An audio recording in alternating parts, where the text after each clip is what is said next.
Hello and welcome to my YouTube channel again, that is Bio with Chipmunk. So today we'll talk about RNA world. हमने इससे पहले वाली videos में DNA के बारे में पढ़ा, डीएनए और आरएनए के डिफरेंसेस इसके बारे में पढ़ा. डीएनए आपका जेनेटिक मटेरियल है या आरएनए, हमने उसके बारे में पढ़ा. Now will talk about the RNA. हमने ये कंसिडर कर दिया कि हमारा डीएनए जेनेटिक मटेरियल है, ठीक है. अब हम पढ़ेंगे आरएनए, बिकॉज हमने ये पढ़ा था कि आरएनए भी कुछ बैक्टीरियाज में क्या करता है, एज अ डीएनए काम करता है, मतलब एज अ जेनेटिक मटेरियल काम करता है. तो आरएनए एक्चुअल में होता क्या है, now will talk about that. Okay.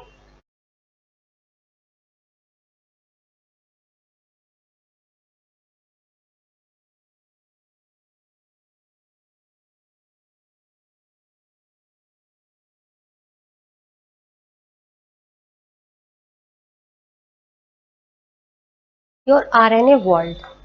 RNA is your first genetic material. हमने ये बोला कि डीएनए हमारा जेनेटिक मटेरियल होता है. फाइन, इट्स ये बिल्कुल सही बात है. डीएनए हमने जेनेटिक मटेरियल की तरह ही पढ़ा है और जेनेटिक मटेरियल ही रहेगा. डीएनए हमारा जेनेटिक मटेरियल ही रहेगा. But RNA was your first genetic material ever which is search. आपका आरएनए जो है वो पहला जेनेटिक मटेरियल है जो सर्च किया गया, जिसे फाइंड आउट किया गया. ठीक है. Many evidences like metabolism, translation, splicing, etc. evolved around RNA. ये जितने भी प्रोसेस होते हैं, जैसे आपका मेटाबॉलिज्म का प्रोसेस होता है, आपका ट्रांसलेशन का प्रोसेस होता है, ये सब किसके इवॉल्व होते हैं, मतलब सब किसके अराउंड इर्द गिर्द घूमते हैं, किससे निकलते हैं. इवॉल्व मतलब किससे इनका एक्सक्रीशन आउट हुआ है, मतलब किससे ये निकले हैं, वो है अराउंड आरएनए. आरएनए से निकलते हैं. ठीक है. RNA is used as genetic material as well as catalytic material. RNA आपका जेनेटिक मटेरियल के लिए भी यूज कर लेते हैं हम लोग, और ये हम एज अ कैटलिक मटेरियल भी यूज करते हैं. कैटलिस्ट का काम क्या होता है, किसी भी चीज को स्पीड अप करना. अगर कैटलिस्ट प्रेजेंट है किसी भी चीज में, तो उसका फंक्शन या उसका रिएक्शन क्या होगा, आपका स्पीड अप हो जाएगा और जल्दी जल्दी वो रिएक्शन कंप्लीट होने लगेगा. ठीक है. तो यह आरएनए आपका दोनों तरीके से काम करता है, as a genetic material as well as a catalyst also. Catalyst काम करता है as well as genetic material होता है, but it is unstable. This is the negative point of RNA कि ये अनस्टेबल होता है. वहीं जेनेटिक मटेरियल को स्टेबल होना बहुत जरूरी है, बिकॉज अगर वो स्टेबल नहीं होगा तो उसमें बहुत जल्दी जल्दी म्यूटेशंस आएंगे. बहुत जल्दी म्यूटेशंस आएंगे तो चीजें बहुत जल्दी इवॉल्व होने लगेंगी. मतलब अगर स्पीशीज को, फॉर एग्जाम्पल स्पीशीज को 100 ईयर्स जीना है, तो उसकी लाइफ स्पैन कम हो जाएगा, वो 50 ईयर्स ही जिएगा और उसमें ही अपना इवोल्यूशन कर लेगा.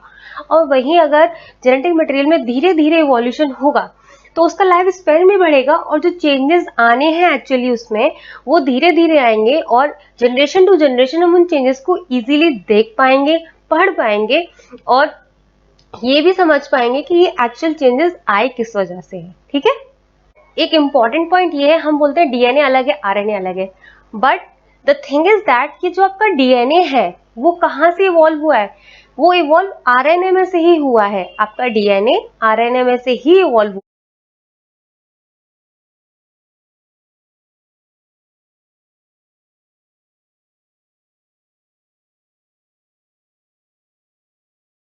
डीएनए जो है वो कहीं अलग से नहीं आया. डीएनए इवॉल्व किस में से हुआ है, it is evolve from the RNA with chemical modifications. कुछ केमिकल मॉडिफिकेशंस हुए, कुछ केमिकल चेंजेस हुए हैं, जिसकी वजह से आपका आरएनए किस में कन्वर्ट हो गया, आपका RNA has converted into DNA. Okay.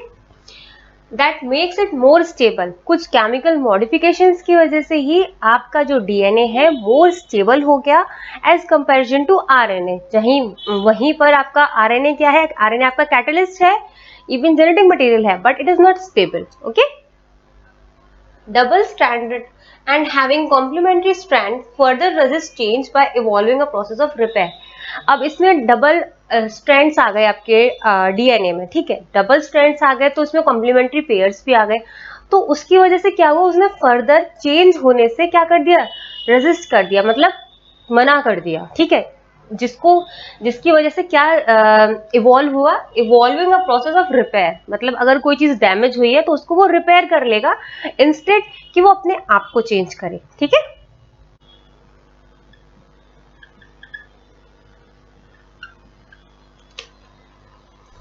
Replication.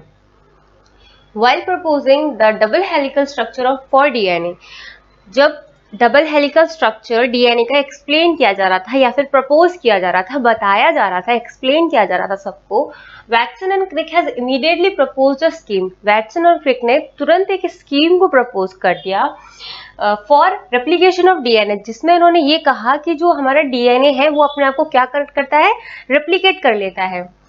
और उसको अपने उस स्टेटमेंट को कोट करने के लिए उन्होंने क्या चीज बोली थी, it has not escaped our notice, मतलब हमारे नोटिस में से ये बात निकली नहीं है। It has not escaped our notice that the specific pairing, कुछ specific pairing we have postulated immediately suggest a possible copying mechanism. जैसे ही जो उन्होंने स्पेसिफिक पेयरिंग दी थी ATCG, यानी कि CGAT, जो उन्होंने पॉसिबल पेयरिंग दी थी, उन्होंने क्या बोला कि वो जैसे ही उन्होंने प्रोवाइड किया वैसे ही उसने क्या किया, suggest a possible copying mechanism, वैसे ही उन्होंने अपने आप को कॉपी करना स्टार्ट कर दिया, ठीक है, फॉर जेनेटिक मटेरियल। और ये क्या है, एक जेनेटिक मटेरियल की बहुत इंपॉर्टेंट चीज है कि वो अपनी रेप्लिका बनाए और उस रेप्लिका को ट्रांसफर करे आगे के सेल्स में या फिर आगे के इंडिविजुअल्स में। ओके, तो जो स्कीम उन्होंने दी थी उसमें क्या था, the scheme suggested that the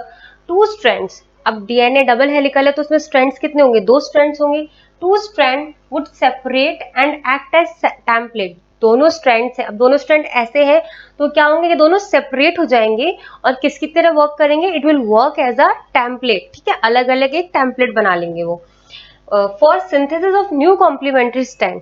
उसके अपोजिट में जो स्ट्रैंड आएगा या उसके अपोजिट में जो कॉम्प्लीमेंट्री स्ट्रैंड आना है फिर वो उसका वेट करेंगे, ठीक है।